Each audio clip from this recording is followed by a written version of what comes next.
The OSI layer model, at first glance, can seem like an impenetrable jungle. There's talk of protocols, ports, data, segments, and so many other things that, initially, they just fill your mind with questions. Here, I want to explain to you exactly what truly happens within this OSI layer model.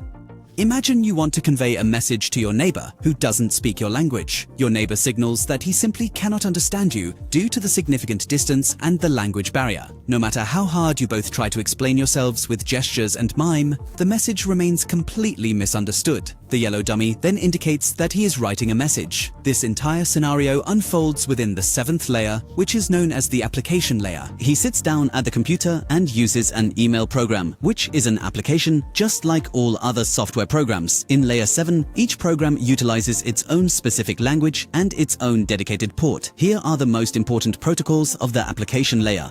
For example, HTTPS is the specific protocol that's used for loading websites. Once the message has been fully typed out and then successfully sent, it travels from the application directly into the presentation layer. Here, the message is translated, compressed or encrypted so that both parties can understand the same data format, like an interpreter who makes the text readable for the recipient.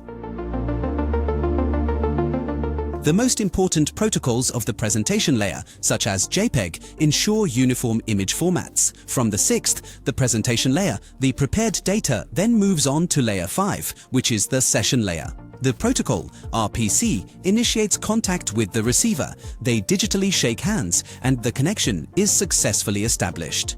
During transmission, this layer sets 5 checkpoints. If the connection breaks, it will resume exactly here. Here are the main protocols of the session layer. RPC manages the connection setup and establishes checkpoints. Once passed from the 5th, the session layer, the data is then broken down into more manageable segments within the 4th, the transport layer. This larger data packet is carefully divided into smaller segments and prepared for efficient transmission using either TCP or UDP. In layer 4, the segments are assigned their port number so that they land exactly in the correct program at the receiver. Encapsulation gives the message its address label. This finished package is called a segment in layer 4. Flow control adjusts the data speed to the receiver so the data stream flows optimally at all times. Error control checks for damage, sequencing puts everything in the right order, and the ACK is the acknowledgement of receipt. The three-way handshake is like a quick hello and yes, I hear you, so both devices know the connection is established. TCP delivers reliably and in order with acknowledgement, while UDP focuses on maximum speed without queries. These segments are now passed to layer 3, the network layer, where they become addressed packets via IP addresses. The IP header contains the sender's and receiver's house numbers, so the reply can find its way back. Routing then decides, does the packet stay within our network or does it make its next hop into the vast internet? If a packet is too large for its intended path, it gets broken down into smaller fragments. The offset mechanism then ensures that these fragments are correctly reassembled afterwards. ICMP asks, are you there? And TTL deletes stray packets before they can clog up the network. The network layer addresses, routes to its destination, or deletes with TTL, preventing any network congestion. Layer 3 now hands the IP packet to Layer 2, where it is encapsulated into a frame for local transport. At Layer 2, the packet becomes a PDU. A header at the front and a trailer at the back securely package it into a frame. Layer 2 encapsulates the packet within the frame and calculates a checksum in the trailer, so the receiver immediately detects any damage. Layer 2 has no knowledge of the final destination. The destination MAC address always just delivers the packet to the immediate next direct neighbor on the cable.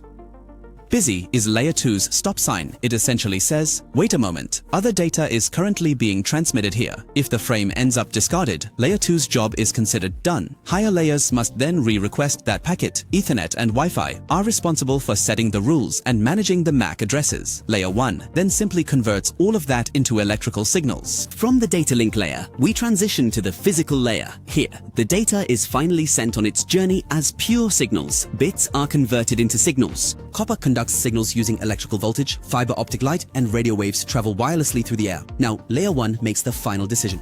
which connector type and how much electrical current are used for the data to travel. For both sides to correctly interpret the zeros and ones at the same pace, they must first synchronize, just like a shared clock. Simplex is one-way communication, half-duplex alternates, and full duplex is simultaneous. This is how Layer 1 effectively regulates the entire data flow.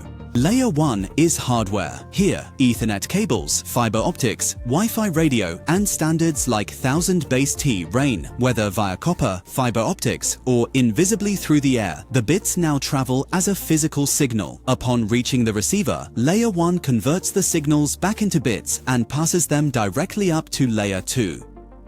Here again are all the important protocols from Layer 1. The physical layer.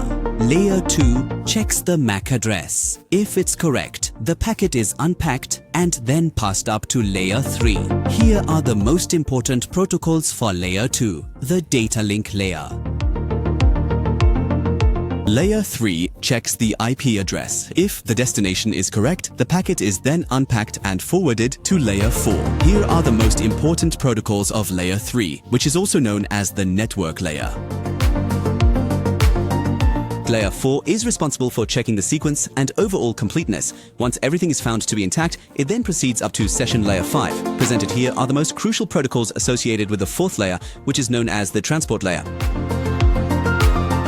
Layer 5 reports that the conversation has been successfully terminated. It then proceeds to close the active connection and transfers all relevant data up to Layer 6. These are the most significant protocols recorded by the fifth layer, which is the session layer.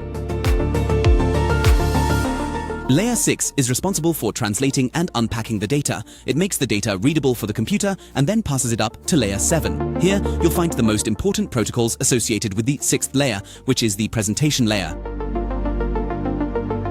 Layer 7 is responsible for delivering the data directly to your app. This is when you see the email or the website displayed on your screen. Here are the most important protocols of the seventh layer, the application layer. Now you can see the message that was sent, but perhaps it should have been omitted. This also constitutes a form of message exchange which would likely be understood quite intuitively, even without explicit protocols. I truly hope that I was able to shed some light on the OSI layer model for you. Until next time.